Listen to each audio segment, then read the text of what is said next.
Bonsoir à tous. L'exposition Henri Cartier-Bresson, Le Grand Jeu, a été rendue possible par une très étroite collaboration entre la Bibliothèque nationale de France et le Palazzo, institution qui m'est très chère, et le Palazzo Grassi avec le soutien de la Fondation Cartier-Bresson. Donc l'exposition sera présentée à la Bibliothèque nationale de France à Paris à partir du mois d'avril prochain. Et donc, même ceux qui l'auront vue à Venise devront venir la voir à Paris, car deux présentations différentes de la même exposition donnent un regard très différent. Bonsoir, donc je suis Mathieu Humry, le commissaire général de l'exposition Le Grand Jeu. J'ai le plaisir d'accueillir ici Sylvie Aubenas, conservatrice au département des estampes et de la photographie à la Bibliothèque nationale et qui a bien voulu se prêter à ce petit jeu, du Grand Jeu, en étant la personne qui a bien voulu être, en tout cas être le porte-étendard du conservateur. Elle a joué ce rôle et je suis ravi de pouvoir l'accueillir ici ce soir. Je voulais aussi au passage remercier toute l'équipe du Palazzo Grassi. Compte tenu des conditions sanitaires et de tout ce qu'on a pu vivre ici, c'était assez compliqué de pouvoir mettre cette exposition sur pied. Ça a été assez complexe, on a mis beaucoup d'œuvres, beaucoup de courage, et je suis vraiment ravi qu'aujourd'hui on ait pu ouvrir cette exposition. Donc un grand merci à vous tous, et aussi un grand merci à Martin Bettenot, avec qui on a initié ce projet et qui a dû partir à Paris et qui n'a pas pu qui n'a pas pu être là pour le début de l'ouverture de cette très belle exposition. Et je lui dis un grand merci. Voilà, donc pour commencer, je vais simplement retracer un petit peu les grandes lignes de ce projet, de cette exposition. Pour qu'on puisse comprendre et un peu contextualiser la particularité de ce projet et de cette exposition. Donc il s'agit d'une exposition d'Henri Cartier-Bresson, mais ce n'est pas seulement une exposition d'Henri Cartier-Bresson, c'est plutôt une exposition sur la perception d'Henri Cartier-Bresson. Au moment où François Pinault, il y a quelques années, fait l'acquisition de cet ensemble assez remarquable de 385 images que l'on nomme la Master Collection, pour les intimes d'Henri Cartier-Bresson, Le Grand Jeu, il nous semblait intéressant et pertinent, non pas de refaire une énième belle exposition monographique sur Cartier-Bresson, puisqu'il y en a eu de très très bonnes, et Sylvie Aubenas ici présente le confirmera. Il y a eu de très bonnes expositions au Centre Pompidou en 2014 sous la direction et le commissariat de Clément Chéroux, en 2010 au MoMA sous la direction de Peter Galassi. Donc il nous semblait que c'était peut-être pas la peine, compte tenu de ces deux grandes expositions, d'en refaire une de plus. Et l'autre chose qui nous est venue aussi, c'est que la façon dont s'est constitué cet ensemble nous permettrait aussi de penser autrement cette exposition. Et la constitution de cet ensemble est le suivant, c'est qu'à l'âge de 64 ans, Henri Cartier-Bresson est sollicité par John et Dominique Doménil, grands collectionneurs américains, habitant au Texas, à Houston, qui ont déjà une grande collection, et demande à Cartier-Bresson de bien vouloir choisir ce que pourraient être les meilleures images de son travail, constituer une sorte d'ensemble qui puisse représenter vraiment le meilleur de son travail. Cartier-Bresson accepte, on est en 1971, 72, il prend un peu de temps, et un an et demi plus tard, il revient vers John et Dominique Doménil avec cette fameuse sélection de 385 tirages. Alors, ces 385 tirages, c'est évidemment un énorme travail, c'est beaucoup de réflexion, et c'est intéressant parce que du point de vue de l'artiste, c'est à un moment donné, on s'arrête de travailler et on regarde en arrière. Et c'est finalement quelque chose qui fait que on n'a pas forcément toujours l'occasion de pouvoir stopper et puis de réfléchir sur son propre travail. Et quelque part, pour Cartier-Bresson, j'imagine que cela avait une valeur testamentaire. Il devait imaginer que, il n'était pas encore un vieillard, à 64 ans, on est encore jeune, mais il avait quand même, après plus de 40 ans de pratique, quand même constitué un fonds quand même assez monumental, puisqu'il fait un choix de 385 tirages de à peu près, hein, on n'est pas à quelques milliers près, à peu près de 200 000 négatifs. Donc c'est quand même considérable et c'est quand même un travail monumental. Alors devant l'immensité de la tâche, il a quand même l'intelligence de se dire que puisque je dois constituer cet ensemble, hein, qu'il tire aussi dans les années 70, hein, soit entre 72 et 74, il se dit qu'il va constituer 6 jeux de 385 images, ce qui lui permet en fait de les placer judicieusement dans différentes institutions de par le monde. Donc il en place un, il en vend un à la Bibliothèque nationale de France, un au Victoria and Albert Museum à Londres, un au musée de l'Université des Beaux-Arts d'Osaka. Il en restait un qui est resté à la Fondation Henri Cartier-Bresson, et ils en gardaient un qu'ils avaient en réserve, et dont Collection Pinault a fait l'acquisition il y a maintenant quelques années. Donc finalement, face à l'histoire et à la façon dont ce master set s'est constitué, on s'est dit qu'il serait assez judicieux de reprendre un peu la manière dont Henri Cartier-Bresson a constitué et a sélectionné ces images et de demander à des commissaires de refaire un peu ce geste et de faire eux-mêmes une sélection d'images sur le travail d'Henri Cartier-Bresson. Donc nous avons demandé à 5 commissaires de bien vouloir choisir une cinquantaine d'images, un peu plus, un peu moins, et chacun ne sachant pas ce que l'autre allait choisir, évidemment, hein, d'où l'idée du grand jeu, hein, l'idée de s'amuser avec ces images, et que chacun pourrait constituer un ensemble d'une cinquantaine d'images et de les organiser et de les présenter et d'utiliser une scénographie également qui lui soit propre. Donc on a en quelque sorte, l'idée c'était d'avoir une sorte de cadavre exquis d'exposition, 5 petites expositions qui constituent une grande exposition. Et donc, de ce point de vue, on aurait un regard sur le travail de Cartier-Bresson qui devient multiple et qui n'est plus le seul regard d'un commissaire. Et quelque part, ça permet d'ouvrir un petit peu le champ de vision qu'on peut avoir du travail d'Henri Cartier-Bresson. Et souvent, alors ça c'est un débat, mais c'est souvent intéressant de voir que, évidemment, les fondations sont les gardiens du temple, hein, elles font en sorte qu'on respecte, et c'est normal, le travail des photographes, mais souvent ça cloisonne un peu aussi la vision qu'on peut se faire de ces photos et de ces photographes. Et donc, de finalement donner la parole à plusieurs commissaires en une exposition, ça permet aussi de libérer cette parole et ça permet aussi de réfléchir et de percevoir différents aspects du travail de Cartier-Bresson sans complexe. Voilà, donc nous avons sollicité 5 commissaires et qui ont chacun, en dehors du fait de développer leur propre point de vue, ont aussi développé, ont été le porte-étendard d'un point de vue spécifique qui sont les suivants. Donc, puisque M. Pinault a fait l'acquisition de cet ensemble et qu'il est collectionneur, on lui a demandé de bien vouloir défendre le point de vue du collectionneur. Au regard de cela, il nous semblait judicieux et normal de demander à Sylvie Aubenas de bien vouloir défendre le point de vue du conservateur, étant elle-même la directrice du département de la photographie à l'ABN, et ayant besoin forcément, puisque les commissaires, ne sachant pas forcément ce que l'autre allait choisir, on allait probablement se retrouver avec potentiellement des doublons, des triplons, des quadruplons, et donc il fallait que nous aurions besoin d'emprunter, en tout cas, d'autres tirages à d'autres institutions.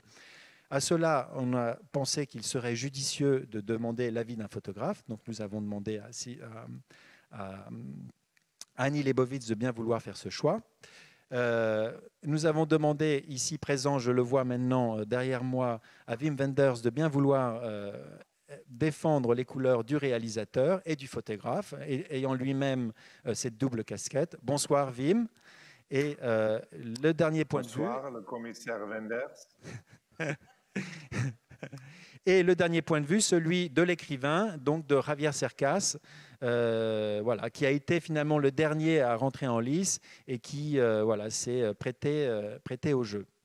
Donc maintenant, j'ai assez parlé et je vais poser quelques questions à Wim Wenders et à Sylvie Aubenas et essayer de comprendre un petit peu comment ils ont organisé et comment ils ont fait leur choix. Alors Sylvie, d'abord la première question, c'est pourquoi as-tu accepté de faire partie de cette... Qu'est-ce qui t'a motivé dans ce projet et pourquoi as-tu accepté ce challenge, parce qu'il me semble que du point de vue du conservateur, devant défendre la voix de l'historienne de l'art, mais devant aussi faire des choix qui sont personnels, la question que je me pose, c'est de savoir comment finalement tu as pu voilà, t'organiser autour de, voilà, de ce double choix. Merci de me poser cette question et merci de m'avoir proposé ce défi, ce grand jeu. Alors, pourquoi j'ai accepté? La première réponse spontanée serait de dire, mais parce que c'est mon métier. C'est-à-dire que ces photographies sont conservées aussi à la Bibliothèque nationale de France, donc les valoriser fait partie de mon travail. Mais ce que j'ai trouvé intéressant, c'est, puisque normalement, habituellement, un conservateur, un historien de la photographie, un historien de l'art a une légitimité à parler, organiser, montrer l'œuvre d'un artiste. Et il organise une exposition et il est seul maître à bord. Là, ce qui était la première difficulté pour moi, c'est qu'au lieu de faire une exposition dont je décidais tout du début à la fin, je me trouvais confrontée à d'autres commissaires dans le même espace, ce qui n'est vraiment pas habituel, et des commissaires qui avaient une légitimité tout aussi entière que la mienne, mais complètement différente. C'est-à-dire que moi, je parlais de mon point de vue, et eux, chacun du leur, qui est leur œuvre, leur talent, leur regard, leur histoire. Et comment est-ce qu'un choix de conservateur peut être perçu par le public quand il n'est pas seul et qu'il est confronté à des choix aussi impressionnants pour un conservateur que ceux d'immenses artistes? Ça m'a paru plus difficile et plus nouveau que de choisir dans l'œuvre de Cartier-Bresson. Ce n'était pas facile quand même, mais pour moi, c'est ça qui m'a intimidée. Et Wim, bonsoir. Qu'est-ce qui vous a motivé et pourquoi avez-vous accepté de participer à cette sélection, à ce projet? Comment refuser? J'adore les photos d'Henri Cartier-Bresson depuis que je les connais. La gentillesse de son regard, la tendresse de ses photos. Je l'ai connu même à un moment donné, pas vraiment longuement, mais on s'est connu un peu. En plus, il aurait pu devenir metteur en scène. Il était assistant à la mise en scène de mon film préféré dans l'histoire du cinéma, La règle du jeu. Alors, de Jean Renoir. Alors, comment refuser ce boulot incroyable de commissaire d'une petite partie de cette œuvre de Henri Cartier-Bresson? Et comment avez-vous procédé pour la sélection des images? Est-ce que c'était le Wim Wenders photographe, le Wim Wenders réalisateur? Comment, parce que finalement, d'être face à ces 385 tirages, c'est quand même beaucoup. Comment on fait pour faire une sélection? C'était un peu angoissant parce que finalement, il y a énormément de belles photos. Et alors, j'ai décidé de faire un choix très personnel. J'ai décidé de faire un choix qui, à mon avis, montrait le plus la spécificité de son regard. Et évidemment, c'est un choix très subjectif de ma part et des autres commissaires aussi. Et peut-être j'ai pu rendre visible que chacun regarde les photos d'Henri Cartier-Bresson avec un autre œil. Comme lui, il a regardé le monde avec son regard à lui, très, très spécial. Nous aussi, toi, les autres commissaires, on regarde les photos avec une autre manière et j'ai essayé de travailler sur cette idée. C'est quoi vraiment le regard d'Henri Cartier-Bresson? Est-ce qu'on peut en parler même? Est-ce que j'ose en parler? Et donc, c'était un peu la condition dans laquelle je me mis. Et toutes les photos qui ont montré ce regard le plus clairement, je les ai laissées. Bon, c'était encore trop. Et finalement, réduire, c'est pénible. C'est comme un montage d'un film. Quelquefois, il faut jeter les plans, les plans préférés pour que l'ensemble marche. Mais à la fin, j'avais l'impression que l'ensemble des photos que j'avais choisies représentait ce regard. D'après moi. Puisqu'on parle de regard, dans votre section, on rentre dans la pénombre et on découvre ce grand portrait d'Henri Cartier-Bresson lorsqu'il était dans les camps de travail en Allemagne. C'est une très très belle photo, hein, très touchante. On ne connaît pas l'auteur de cette photographie. Pourquoi avoir fait ce choix et pourquoi l'avoir présenté au début de l'exposition? Cette photo m'a toujours mystifié. Le fait qu'il était donc prisonnier en Allemagne, le fait qu'il était si jeune, un homme très beau, très innocent, on dirait presque. Je ne savais rien de sa vie à cette époque. Et moi, comme Allemand, parce que c'est nous qui l'ont tenu prisonnier, nous les Allemands, ça m'a bouleversé. Alors, je voudrais commencer ma sélection avec une photo de l'auteur.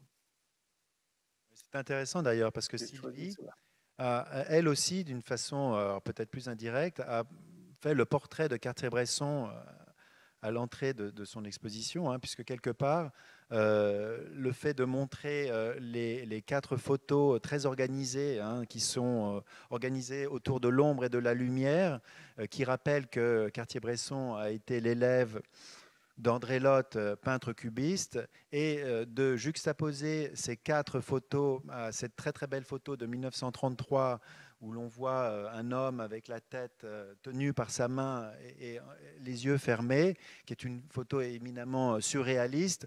On comprend, alors là c'est plus un portrait psychologique, hein, d'Henri Cartier-Bresson, c'est presque donner les clés pour comprendre le travail de Cartier-Bresson, organiser l'espace non pas avec de la peinture mais avec l'ombre et la lumière, et en même temps se donner la liberté de faire ce que l'on veut avec son instinct, ce qui est éminemment quelque chose de surréaliste. Et pour ça, je trouve que vous avez tous les deux cela en commun.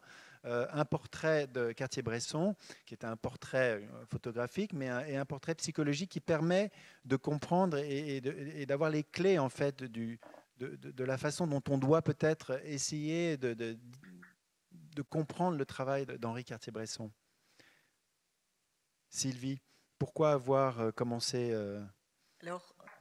avec ces lignes de force et cette façon de... Tu m'as donné un rôle qui est le mien d'habitude, mais que j'ai pris beaucoup plus au sérieux, puisque d'habitude, il va de soi. Mais là, je devais représenter toute une profession, finalement. L'œil d'un conservateur, donc c'est pas rien.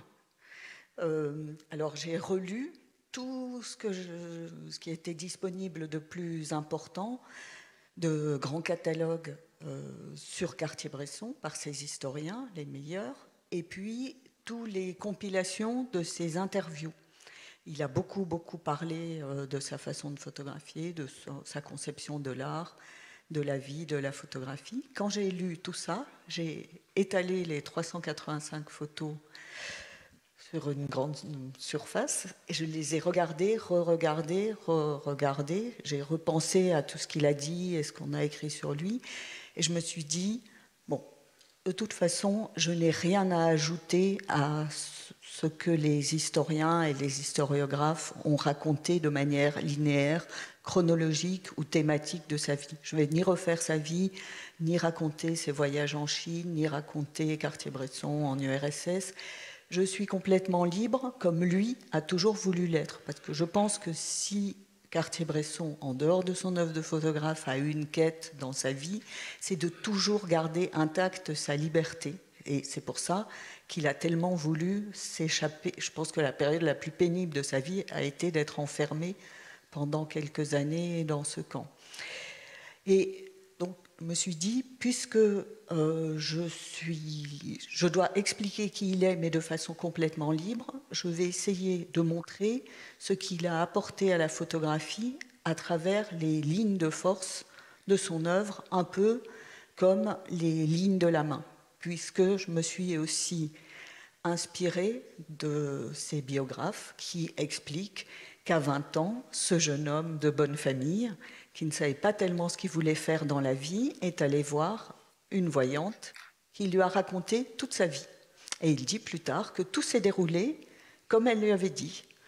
Donc, toute sa vie est écrite dans sa main. Donc, je me suis dit, quelles sont les lignes de cette main que moi, je pourrais montrer au public en termes de photographie? Donc, comme tu dis, il y a le surréalisme, il y a la lumière, il y a le noir et blanc, il y a le fait d'être toujours dehors, jamais de lumière artificielle, de son empathie immense pour l'humanité, ce qui se montre particulièrement dans les portraits d'enfants que j'ai choisis. Enfin, voilà ce que j'ai voulu faire. Surtout pas de chronologie, de thématique, de réinscription dans l'histoire de la photographie, plutôt des clés de lecture qui marchent pour toutes les images, que ce soit les 385 ou toutes les autres. Et avec quand même une interrogation, pourquoi il n'en a pas certaines qu'on aime tellement, il ne les a pas mis dans les 385. Ça n'a pas été trop difficile de faire un choix entre les images qu'on peut aimer soi-même, pour des raisons qui sont tout à fait personnelles, et puis de faire un choix qui soit le choix de l'historienne.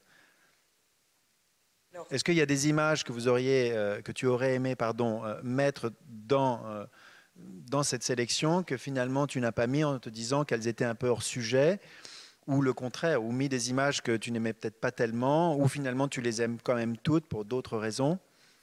Alors, Wim Wenders disait que quand on fait le montage d'un film, on est quelquefois obligé de couper les meilleurs plans pour que l'ensemble se tienne et que la narration se déroule harmonieusement.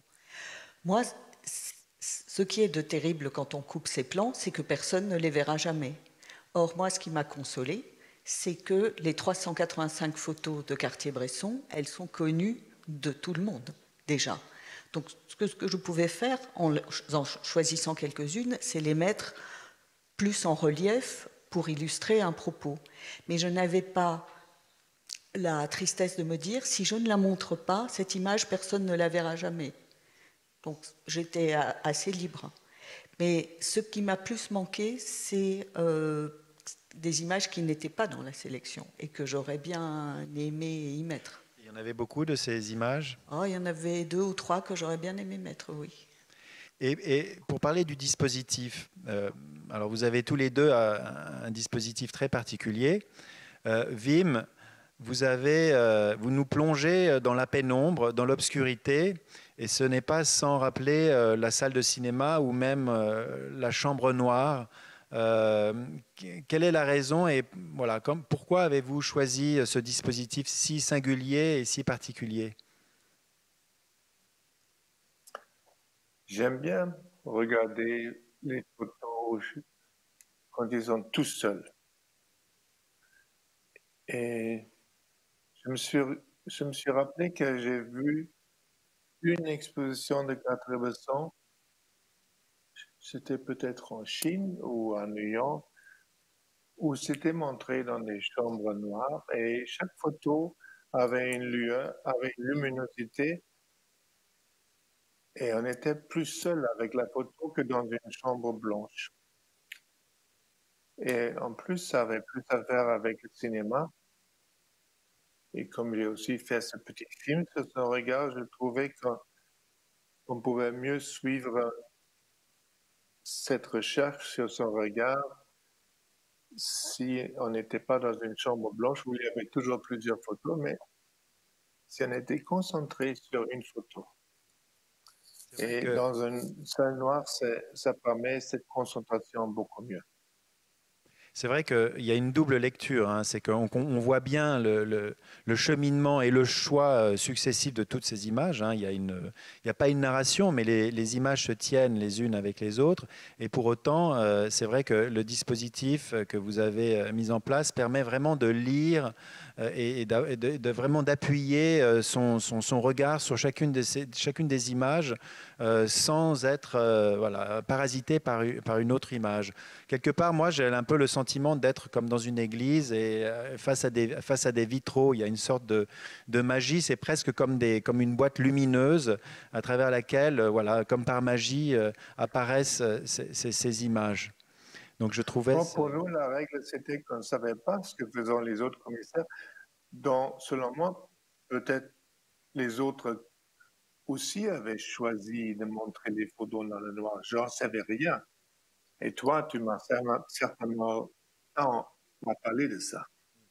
Tu as tenu le secret. Et Sylvie, alors le choix voilà, de la scénographie, comment s'est-il fait et quel est-il? Alors, je ne me suis même pas posé la question. C'est-à-dire que quand je suis venue au Palazzo Grassi pour voir les salles qui m'étaient dévolues au mois de juin, je crois. Non, c'était avant, c'était en septembre dernier. La perception que j'avais de ces salles à l'intérieur de toute l'exposition et à l'intérieur du palais m'a fait penser que puisqu'on faisait une exposition qui était hors norme et qui cassait un peu les codes des expositions habituelles, je pouvais me permettre quelque chose que je n'aurais peut-être pas fait dans une exposition plus classique, c'est-à-dire de rappeler les couleurs du palais à l'intérieur de ma partie, c'est-à-dire de prendre un rose pâle qui évoque à la fois le marbre des encadrements de portes du palazzo et puis les façades de palais vénitiens. C'est pour ça aussi que je me suis amusée à mettre une première image avec un cadre en verre de Murano. Heureusement, oui. La Fondation Cartier-Bresson a accepté cette transgression. Et puis après, une fois qu'on a choisi le rose, il faut avoir des cadres en bois clair, enfin tout le reste de la scénographie en découle. Mais c'est aussi évidemment une couleur douce au service des images. Oui, finalement, de noir et blanc, il n'y a que les photos dans ton exposition. Voilà. Les murs sont roses, les cadres en bois, la typo et les cartels en marron. Et je me suis dit aussi, puisque je connaissais le principe de choix des 5 commissaires, que si je prenais le rose, il y avait quand même un rose très doux, il y avait quand même des fortes chances qu'on ne soit pas 2 à prendre du rose et que tu aies bien 5 parties assez distinctes. Alors maintenant, je vais vous poser un petit peu des questions sur Cartier-Bresson. Sylvie et Wim, quelle est votre photo préférée d'Henri Cartier-Bresson? Est-ce qu'il y en a une que vous retenez plus particulièrement? Wim, s'il faut retenir qu'une photo. Pour moi, ce sera le portrait de ces 2 hommes devant cet étrange mur ou un fence, c'est quoi en français? Oui, il y a un palissade, parapet. Palissade, ouais. Oui, voilà. Et l'un regarde à travers un roue et l'autre regarde si quelqu'un les observe. Pour moi, c'est tellement la définition de ce regard de Cartier-Bresson, regarder le regard des autres.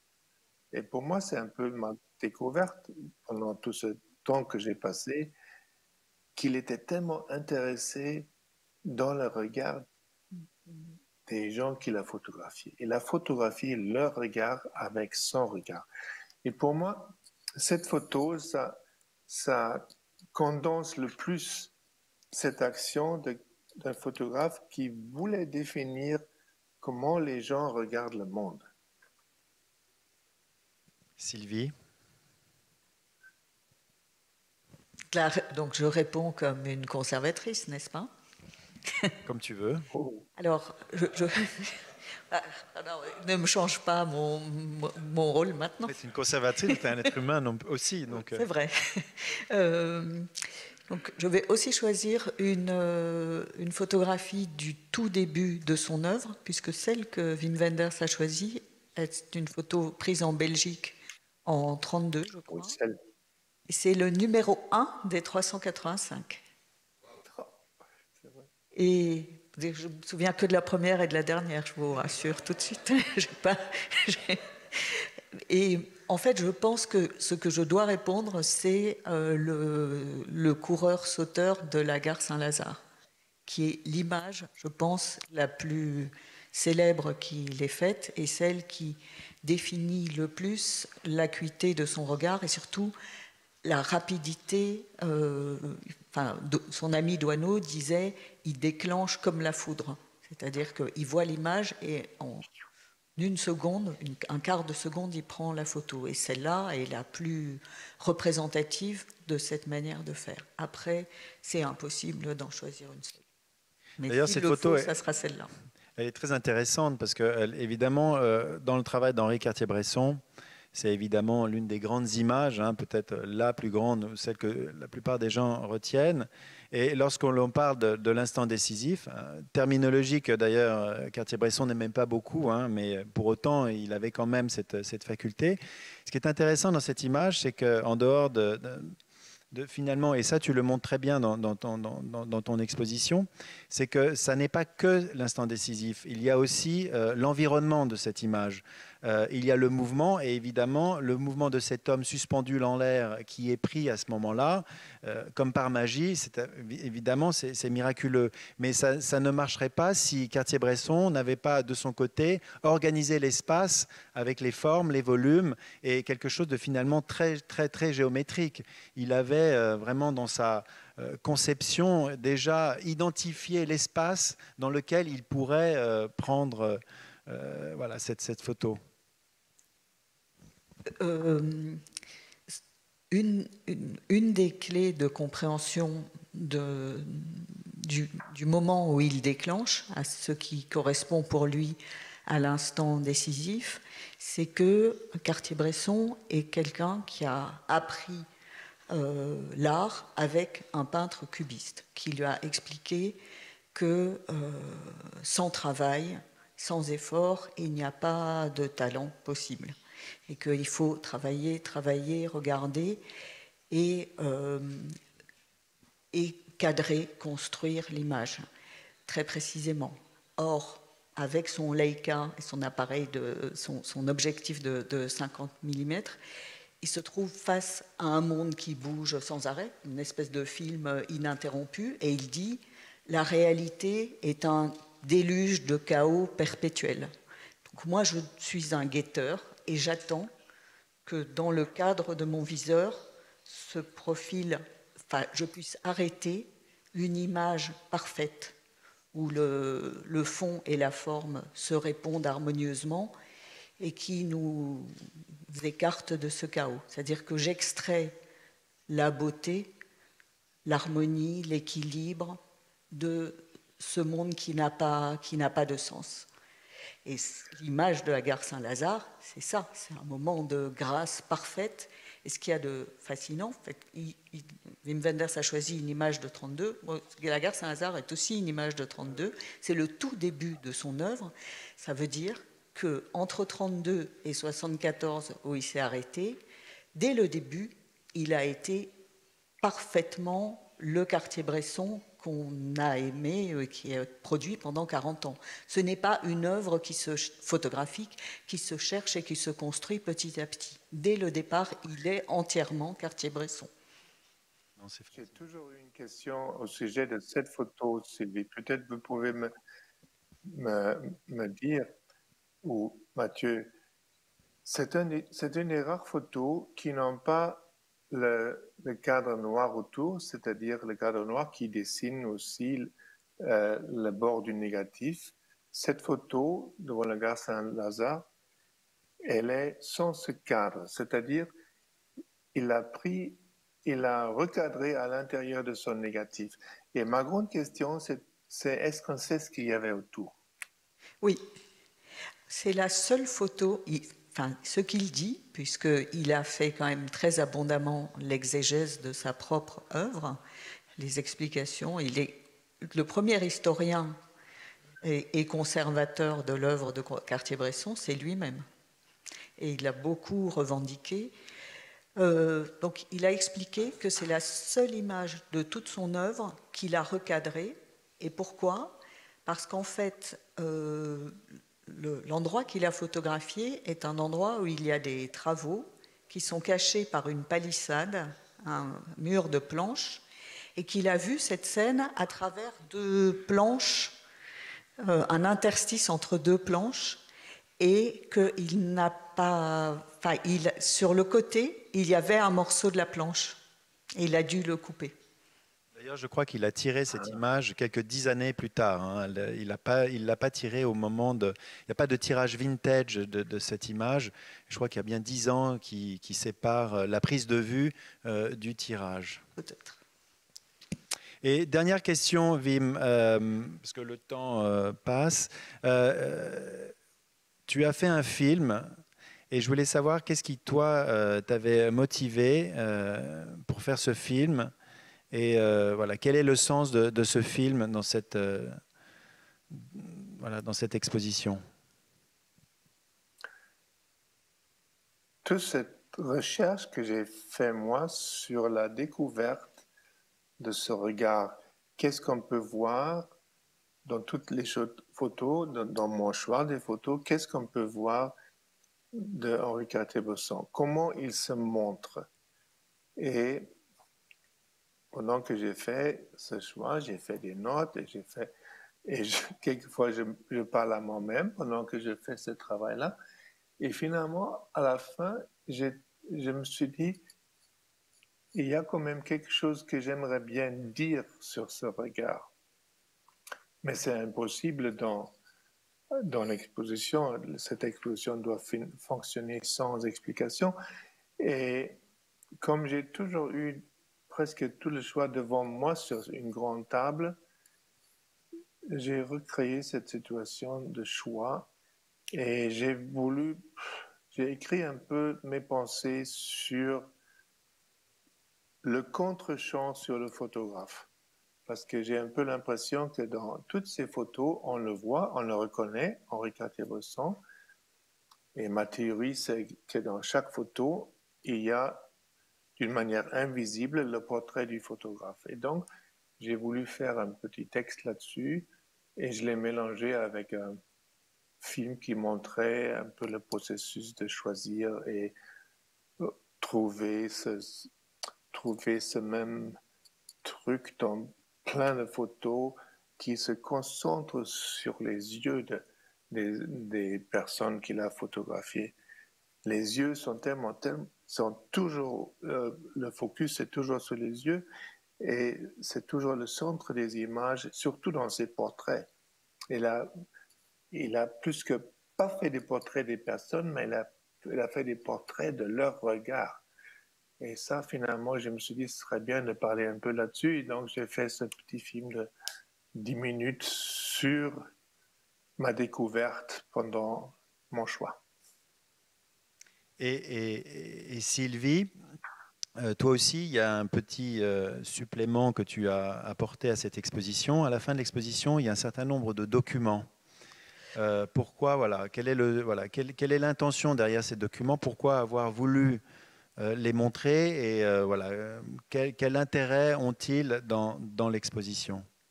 Alors, ces documents consistent en catalogue d'exposition, carton d'invitation. Je pense que la première chose que cela souligne, c'est que Cartier-Bresson a, dès le tout début de son œuvre, et à une époque où ce n'était pas du tout habituel, compris, c'est-à-dire au début des années 30, compris que le travail d'un photographe, ce n'était pas seulement de faire des photos, mais qu'il devait faire des catalogues et des expositions. Et ça, c'est quelque chose de très visionnaire. Et sa première exposition est à New York, à la galerie Julien Lévy. Après, il fait une exposition au Mexique avec Alvarez Bravo et refait une expo à New York en 1935, et puis après, il a sa grande expo au MoMA en 1947. Donc le catalogue, le livre, l'exposition sont très, très importants pour lui. Donc, déjà, montrer cet aspect de sa vision de la diffusion de son œuvre, c'est important.